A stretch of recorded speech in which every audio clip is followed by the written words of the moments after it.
Bonjour et bienvenue dans Frontières Tech, votre rendez-vous pour décrypter les technologies qui façonnent notre monde. Aujourd'hui, nous abordons un sujet qui touche la corde sensible de notre humanité, l'impact des médias sociaux sur nos relations humaines. Ces plateformes ont redéfini la façon dont nous interagissons, partageons et même aimons. Pour nous éclairer sur cette transformation complexe, nous avons l'immense plaisir d'accueillir le docteur Camille Dubois, sociologue des usages numériques et spécialiste reconnu des dynamiques relationnelles à l'ère du digital. Docteur Dubois, merci infiniment d'être avec nous. Bonjour Alex et merci de m'avoir invité. C'est un sujet passionnant et crucial à explorer, car il façonne nos vies quotidiennes bien plus qu'on l'imagine. Absolument. Pour commencer, docteur Dubois, comment les médias sociaux vont-ils fondamentalement modifier la manière dont nous formons et maintenons nos relations?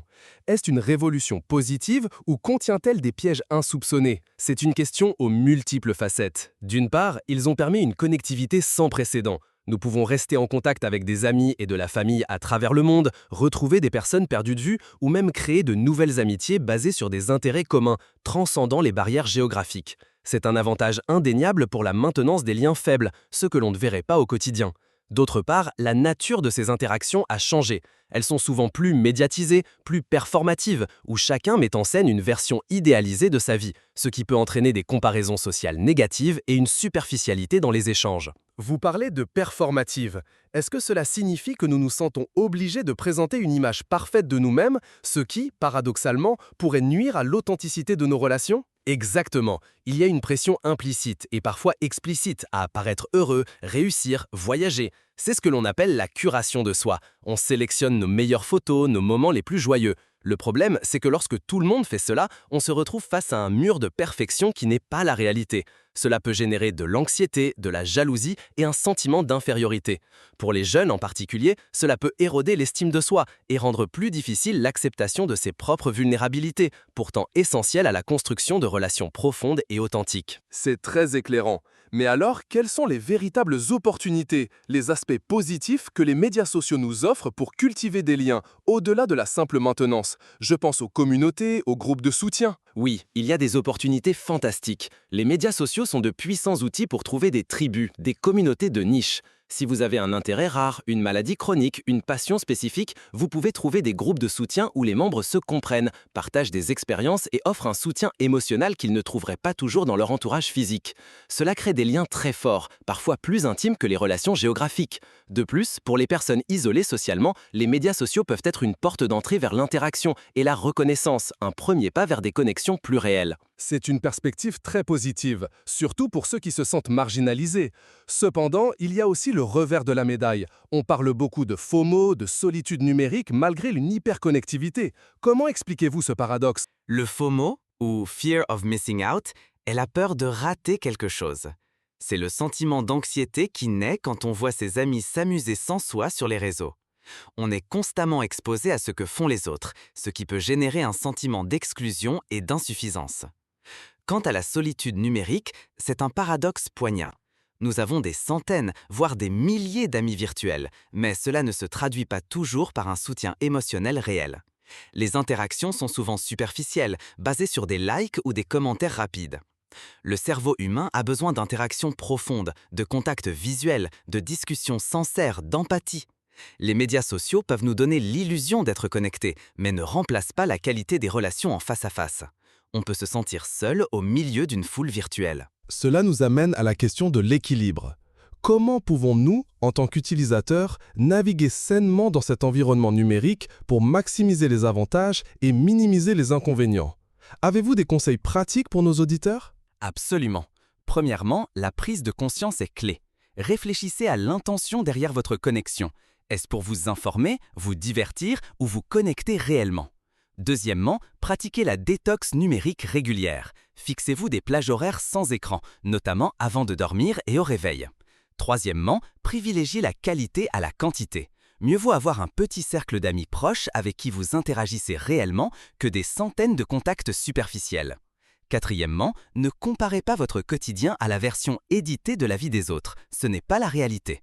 Enfin, et c'est le plus important, faites l'effort de transformer les interactions numériques en interactions réelles.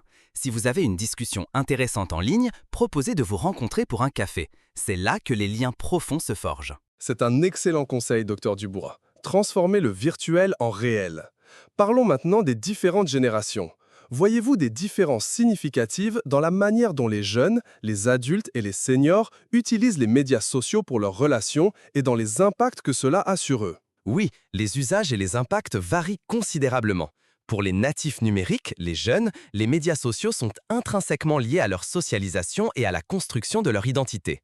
Leurs amitiés, leurs flirts, leurs disputes se déroulent souvent en ligne. Cela peut être à la fois une source de soutien immense et un terrain propice au harcèlement ou à la pression sociale. Pour les adultes, les médias sociaux sont plus un outil pour maintenir des liens existants, professionnels ou personnels, et pour s'informer. Ils sont souvent plus conscients des risques et ont une identité hors ligne déjà bien établie. Quant aux seniors, beaucoup découvrent les médias sociaux pour se connecter avec leurs familles éloignées ou retrouver d'anciens amis, ce qui peut être très positif pour lutter contre l'isolement. Cependant, ils peuvent être plus vulnérables à la désinformation ou aux tentatives d'arnaque, car moins familiers avec les codes et les dangers du numérique. C'est un excellent conseil, Dr Dubois. Comment envisagez-vous l'évolution future de l'impact des médias sociaux sur nos relations? Avec l'avènement de technologies comme la réalité virtuelle ou l'intelligence artificielle, allons-nous vers une immersion encore plus grande ou vers des interactions plus augmentées mais potentiellement moins humaines? C'est une question fascinante et un peu effrayante. L'avenir est incertain, mais nous pouvons imaginer plusieurs scénarios. Avec le métavers et la réalité virtuelle, nous pourrions voir des interactions encore plus immersives, où la distinction entre en ligne et hors ligne s'estompe davantage. Cela pourrait offrir de nouvelles façons de se connecter, de partager des expériences quasi physiques à distance.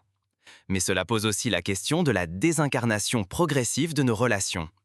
Est-ce que la qualité émotionnelle sera la même avec des avatars? L'IA, quant à elle, pourrait personnaliser nos flux pour nous connecter à des individus ou des groupes encore plus spécifiques, mais aussi créer des bulles de filtre, nous enfermant dans des cercles où les échanges sont trop homogènes, voire manipulés. Le défi sera de s'assurer que la technologie reste un outil au service de l'humain et non une fin en soi. Il faudra toujours privilégier l'humanité, l'empathie et la profondeur dans nos interactions. C'est un message très puissant et un rappel que la technologie est un outil dont nous devons maîtriser l'usage. Dr Camille Dubois, merci infiniment pour cette conversation riche et éclairante.